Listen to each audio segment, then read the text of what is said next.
Okay, so, you know, we've all heard that thing about shouting fire in a crowded theater. That's like the classic example of when free speech like crosses the line, right? But things get a lot murkier. Yeah. When we start talking about like hate speech online, or what about when a company uses its platform to like silence people who disagree with it? Going through all these sources you gave me, it's like it's making me think like in our world, right, the digital world, where do we actually draw the line? It seems like the First Amendment, this thing Yeah. written centuries ago is facing its biggest test yet. Yeah, it's really interesting because the First Amendment never actually defines speech. Like, it's right there with freedom of religion, the press, assembly, and the right to petition the government. So because it doesn't have a clear definition, it's basically sparked centuries of debate about like where one person's free speech ends and another person's rights begin. And it's not even just about what the government can like restrict or not. Right. Now we have these private companies like these social media giants Mm-hmm. that have this huge power over, online speech. Yeah. So it's like a whole new layer on top of this old debate. Absolutely. But to really understand how complicated free speech is today, we kind of have to go back to the basics. The First Amendment, I mean, it was revolutionary, but it was also really controversial right from the start. Like, only 7 years after it was added to the Constitution, Congress passed these Alien and Sedition Acts, and they basically limited any speech that was critical of the government. So it seems like from the very beginning of this country, there's been this tension between protecting free expression and making sure that no one is like harmed because of it. That's a good point. So in the early 1900s, like when there were wars and a lot of social change happening, how did this tension like actually play out? Your sources mentioned the Espionage Act of 1917, in this case, Schenck v. United States. Yeah, so the Espionage Act was passed during World War One, and it basically made it illegal to say anything that could interfere with, the war effort. And then that Schenck v. United States case, well, that really clarified where the boundaries of free speech were during wartime. So in this case, this guy was distributing flyers, and he was urging men to resist the draft, and that was seen as a clear and present danger because it could, like, directly undermine the war effort. So this case is what gave us the clear and present danger test, which basically says that the government can restrict speech if it poses an immediate threat. So basically, like context really matters. Something that might be totally fine to say during peacetime could be seen as dangerous during a war. But how did this test get applied in situations that weren't about war? Well, we can look at the case of Anita Whitney. She was a feminist and an activist, and her case is actually a pretty chilling example. So in 1927, she was convicted just for being a member of the Communist Labor Party, and at that time, the government saw that group as a threat to national security. So this case just shows how the clear and present danger test could be used to silence anyone who disagreed with the government, even if they weren't, like, actually inciting violence. It's interesting how, whatever people are anxious about at a certain time, like that really affects how they interpret free speech. But, a few decades later, your sources talk about this case, Brandenburg v. Ohio. And it seems like the opposite of the Whitney case. Can you tell me about that? Yeah, Brandenburg v. Ohio was decided in 1969, and it was a major turning point in how we understand what speech is protected. So in this Yeah. case, you have a Ku Klux Klan leader, Clarence Brandenburg, and he holds this rally with like all this hate speech. I mean, they even burned a cross, but the Supreme Court actually overturned his conviction. Wait, really? That doesn't make sense. I mean, how could the court protect speech like that? That seems like the opposite of what happened in the Whitney case. Right, it does seem that way. So what happened is Brandenburg v. Ohio introduced this new test called the Imminent Lawless Action Test.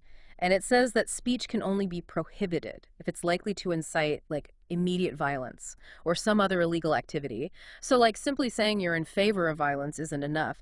The speech has to be directly connected to something illegal happening right then and there, and it has to be likely to actually cause that illegal activity. So even hateful speech like Brandenburg's was protected Yeah. under this new standard. Mm. But doesn't that make it harder to, Yeah. protect groups of people who are vulnerable from like being targeted with hateful rhetoric? That's a really important question, and it shows how we're always struggling to balance protecting free speech with making sure that all of our citizens are safe and treated fairly.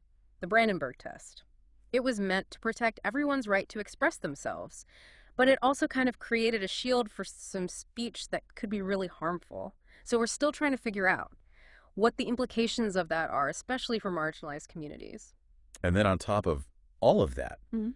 you have these big corporations and how they've been using the First Amendment to protect themselves, even though it was originally meant to protect individuals from the government. Your sources talk about the pornography industry and the tobacco industry as like prime examples of this. It's a pretty interesting development, and some people would even say it's a troubling one. So what happened is corporations started arguing that their commercial speech, even if it's like advertising that could be harmful, that it should be protected under the First Amendment.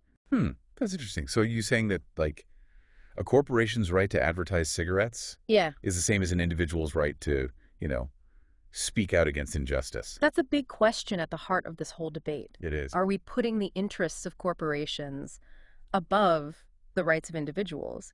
And when we expand how we interpret free speech like this, does that actually end up silencing the people who need the most protection? These are really difficult questions, and there are no easy answers, but they're really important to think about, especially as we try to navigate this constantly changing world of free speech in the digital age. Yeah, and it's like we're at this point now where the internet has just like completely changed everything Right? about how we think about free speech. Right. Like suddenly anyone can have a platform, and that can be amazing. But it also means that there's so much more potential for like harm as well as good. It's true. It's really true. The internet has made it possible for more people to speak their minds than ever before, which is incredible. But it also means we're facing these like totally new challenges when it comes to figuring out like what speech should be protected and what speech is actually harmful, Yeah, totally. And you were talking earlier about how traditional media, like newspapers and stuff, they have these protections, like that breathing space from the New York Times v. Sullivan case. But what about like online platforms? I mean, they're basically publishing stuff that users create, but it seems like the rules are totally different for them. Right. And that's where Section 230 comes in. Okay. It was passed back in 1996. And basically what it says is online platforms aren't legally responsible for the things their users post, even if it's harmful or false. Wow. So like Yeah. if I post something on Twitter that's like totally made up and defamatory, Twitter isn't held accountable for that. Exactly. Wow. The idea was to like help the internet grow Right. and to let these companies innovate without being afraid of getting sued all the time. I get it. But as your sources point out, there have definitely been some unintended consequences. You're like, hello, misinformation and hate speech running rampant. Right. It's like, we wanted this digital utopia, Yeah. but we didn't think about the dark side. Yeah, and you can see that really clearly in the Dominion Voting Systems v. Fox News case. Okay. So Fox News, which is like a traditional media outlet, they Right. had to pay a huge settlement because they knowingly spread lies about the 2020 election. Wow. But then you have these social media companies with Yeah. billions of users, Right. and they basically have way more immunity when it comes to the stuff that their users are sharing. So wait, you're telling me that a TV network can get in huge trouble for lying, but a social media platform with like a gazillion users Yeah. can just say, oh, it's not our fault, it's the users who posted that stuff. Pretty much. That seems like a pretty big double standard. It is. It is. And it seems like even the Supreme Court is starting to realize that. Really? Yeah, so in 2023, they heard two cases, Gonzalez v. Google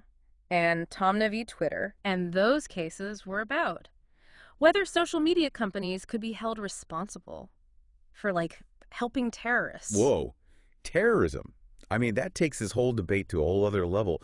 What were they even arguing about in those cases? So the people who were suing, Okay. they were saying that Google and Twitter's algorithms, the things that decide what content you see, they said those algorithms could be seen as, like, helping terrorists. Okay. Because they were recommending ISIS content. Wow. It's a really complicated legal argument, Yeah. but basically it comes down to whether these platforms are responsible for how their algorithms shape the information that people see. So it's not just about like what's actually being posted. It's also about how these platforms are like choosing to amplify certain voices Right. and maybe even suppress others. I mean, it's like we're talking about the very structure of how we communicate online. Exactly. Yeah. And you know what's interesting? Right. The Supreme Court. They ended up siding with the platforms in those cases. Okay. But they also basically told Congress Yeah. that they need to step in and fix Section 230. So they basically punted it back to Congress. Yeah, pretty much. Well, that's helpful. They were like, look, this is your mess. You deal with Okay, it. so the ball's in Congress's court. I don't There's more, right? Your sources mentioned that some states are trying to like make their own rules about social media content. Oh, yeah. Yeah. Definitely. States like Florida and Texas, they've been trying to pass laws that would force social media companies to keep certain content up, even if those companies think it's harmful. Wow. Yeah, and those laws bring up all sorts of new questions Sounds like it. about like who has the power, the states or these private companies, and also how all of this affects the First Amendment rights of everyone involved. It's like everyone's trying to control the narrative, Yeah. but the lines are so blurry now. Like, who even knows what's what anymore? Yeah. And then there's this case, Counterman v. Colorado, that your sources talk about. And that one really gets into this, like, murky area of online harassment and stalking. Yeah, Counterman v. Colorado is a really interesting It case, sounds like it. but also kind of disturbing. Okay. And it basically boils down to this question. Okay. When someone communicates online, Uh-huh. how do you know what their intent was? Hmm. So in this case, Oh, okay. you have this guy, Billy Counterman, Okay. and he sent all these creepy messages to this musician in Colorado, Uh-huh. and he got convicted of stalking, Okay. but then he appealed the conviction. Okay. And he said, hey, my messages were protected by the First Amendment, Mhm. and anyway, I didn't mean to cause any harm. Hmm. So the Supreme Court, they actually sent the case back to the state courts. Oh, wow. So it's still ongoing. Okay. But it brings up all these questions Yeah. about how we define and prosecute online harassment.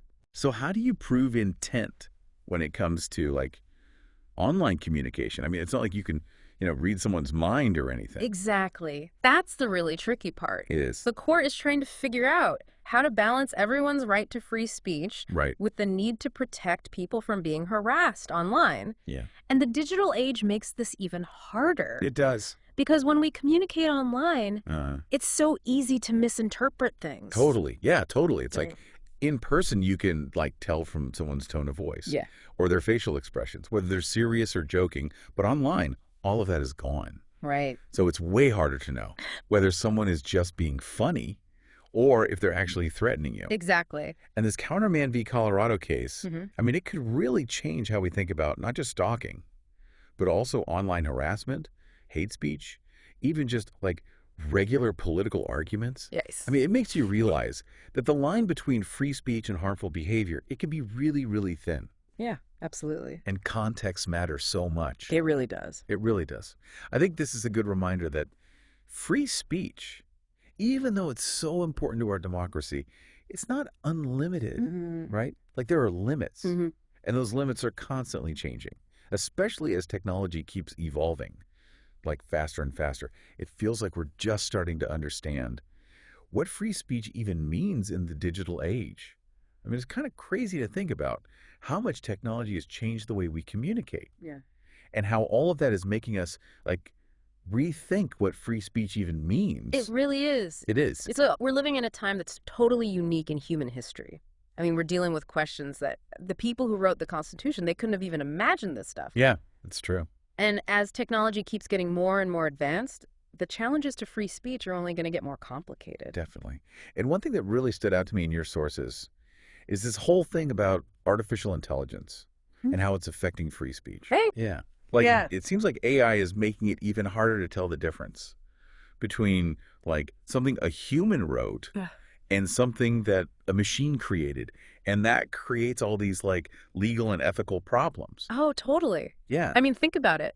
We Yeah. have these algorithms that are like deciding what news we see, Right. and we have chatbots that can have conversations that sound almost human. Right. Exactly. So the question is, Yeah. are those things protected by the First Amendment? Hmm. And if, like, AI creates something that's considered hate speech or misinformation, Yeah. who's responsible for that? Right. Like, who do we blame? The machine. Right. The person who programmed it. It's like all our old ideas about, like, Yeah. who created something and who's responsible for it. Yeah. They're just, like, out the window. Exactly. Yeah. It's like uncharted territory. It is. And it raises a really fundamental question. Okay, what's that? Can we hold a machine accountable for the things it says? Hmm. Or is it always going to be the humans? Yeah. Who created the AI in the first place? Right. Who are ultimately responsible? That's a good question. And it's something that courts and lawmakers are just starting to wrap their heads around. Yeah. And then you have this whole other issue of content moderation, which we talked about a bit before. Yeah. Like, these social media companies, they're under so much pressure to, like, get rid of all the bad stuff. But who gets to decide what's bad? And can they really, like, look at every single post and comment on these platforms with billions of users Yeah. without accidentally, like, silencing people who are just expressing their opinions? It's a huge challenge. It is. And it shows how hard it is to balance the need to protect free speech with the need to protect people from harm. Right. Like, you want to make sure that the internet is a place Right. where people feel safe to share their ideas and where they don't have to worry about being harassed or abused. Right, exactly. But you also don't want to, like, censor people or create these echo chambers Yeah. where everyone just agrees with each other. It's like they're damned if they do and damned if they don't. Exactly. It's a no-win situation for them. It really is. Yeah. And I think it shows that we need to have, like, a bigger conversation as a society about how we define and regulate online speech. That's a good point. It's not something that we can just leave up to these But- private companies to figure out on their own. No, definitely not. We need everyone involved, lawmakers, organizations, and regular people to Yeah. come together and find solutions. It feels like we're at this, like, turning point in history where Mhm. technology is changing so fast Yeah. that we can barely keep up, It is. and the stakes are really high. Yeah. Reading through your sources, I also feel like even though there are all these challenges, there's also a lot of hope.